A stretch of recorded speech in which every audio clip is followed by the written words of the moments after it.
过来拿了点包裹，我们把这些包裹拆开，这些都是车上用的。最近每天往过来拿好多包裹。包裹拆完，我们今天车上在装什么东西啊？在装灯。我们找个梯子，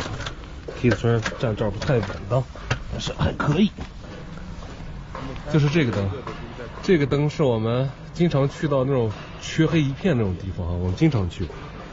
然后两侧的这个下边啊，什么都看不到，因为我们的车比较长比较宽，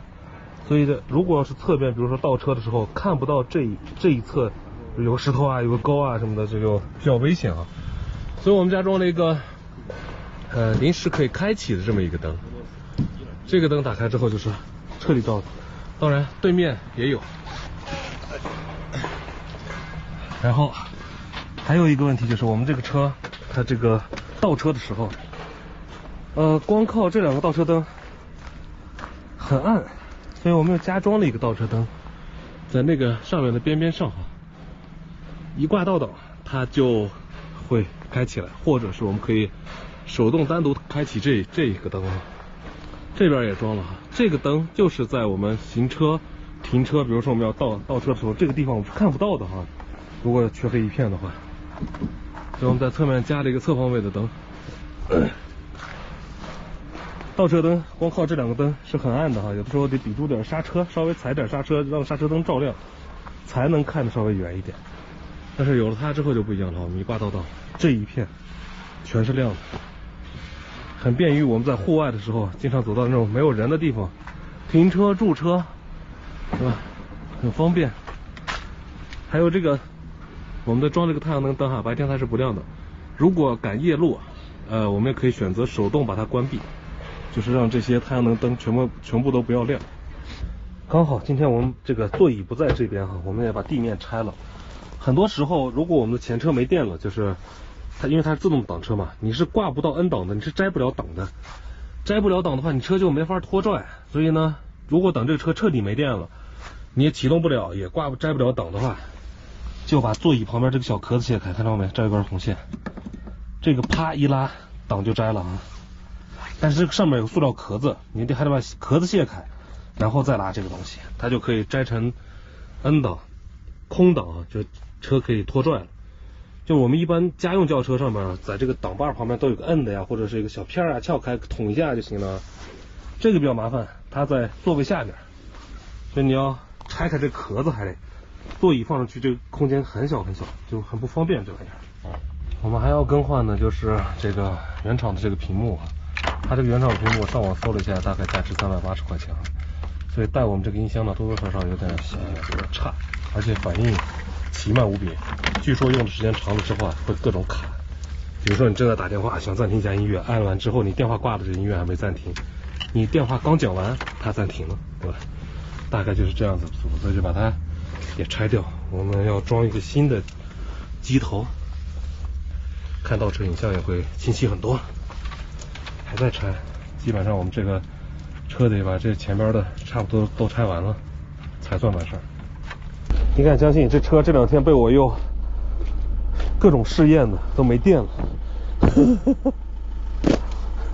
，20多度电啊，就这样用完了。我们现在去插电去，我看插哪儿？因为我们这儿这2天下雪啊，你看这个地面上全是雪，我铺了一些报纸，这纸壳。这回房车厂给这点电线可以啊，这种电缆线很粗的，可能是我们之前那些电线已经不能用了。今天呢，我们过来要给车上装一个把手，就是我们之前的这个东西很难买，就是现在买不到了，就在这个门框上，所以我把我原车上那个拆下来了，这个主要是买不到的，而且我很喜欢这个设计哈，简单的，所以我们要在这个门上面打一个眼儿，把它穿过去哈，有个拉手拉这个框子。还是老样子哈，因为这个把手实在太难买了，我已经找遍了我之前买的那个商家已经停产了，所以呢，我们又把旧车上的这个把手啊拆下来，这样的话这个门是有把手，不然的话我们得拉这儿，这个壳子它是塑料的，要不然就得勾这儿，勾这儿的话你看这个很不方便啊，所以在里面这层多一个把手是很重要的，即便就是你把这个想要单独关这一扇也可以哈。十分方便。这后边粘的是啥？我这次没有发现它后边还粘东西呢。粘两颗螺丝，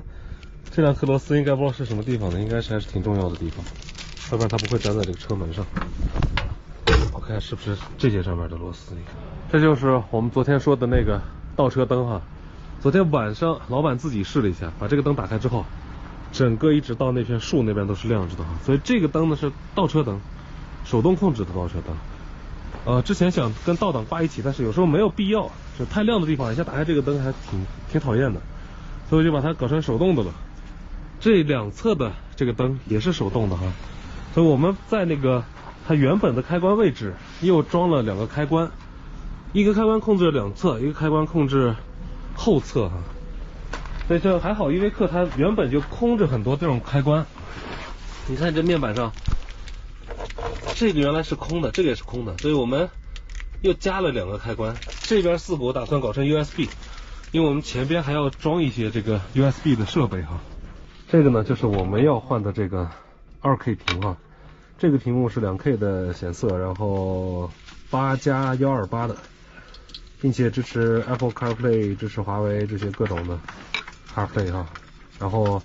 带动我们前边的这个机头。这音箱效果也很不错，比原装的是要好太多了。看，这是我们那个车机带的另外一个 USB 啊，就它相当于是有两套 USB， 原车一套，车机上又带了一套，所以我们用这个它原本的这个空盖啊，上面切个口，然后把它露出来就好了哈。好，我们这短2节的这个灯带也来了哈。我们短了2节这个灯，最后又补了2节。好，等会儿我们把这2节插上去。然后前2天我不是把这个锁子给搞坏了吗？把这个锁子应该也回来了。这个不像锁子，这么轻，这个应该像锁子，有点重。光发这个锁子用顺丰发过来就60多块钱，疯了。好，我们今天把锁子给它先装起来，因为我们这2天这个车上没锁，顺便我们把密码要改了，这次改好密码直接装起来哈，直接把，你看这就是我搞坏那个锁子，这原来这个换这个密码它是有方式的哈，不是拆下来就能换的，它这个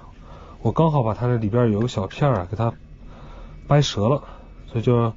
它不能重置密码了。所以我们这次用钳子要用这种不太厉害的钳子，上次那个钳子直接把那个小片夹断了，这个已经被我们整坏了。其实没有坏，它只不过是不能设成4位密码了，它现在只可以设3位密码，还是可以用的，但是我们用不上了。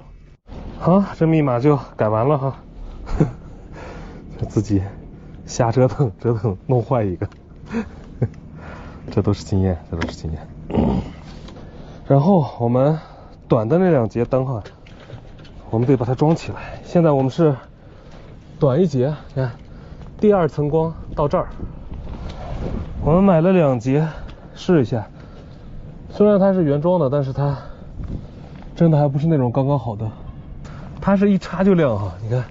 这一节它就是为了方便好更换，你看插上去马上就亮了。这一节感觉要凸出来，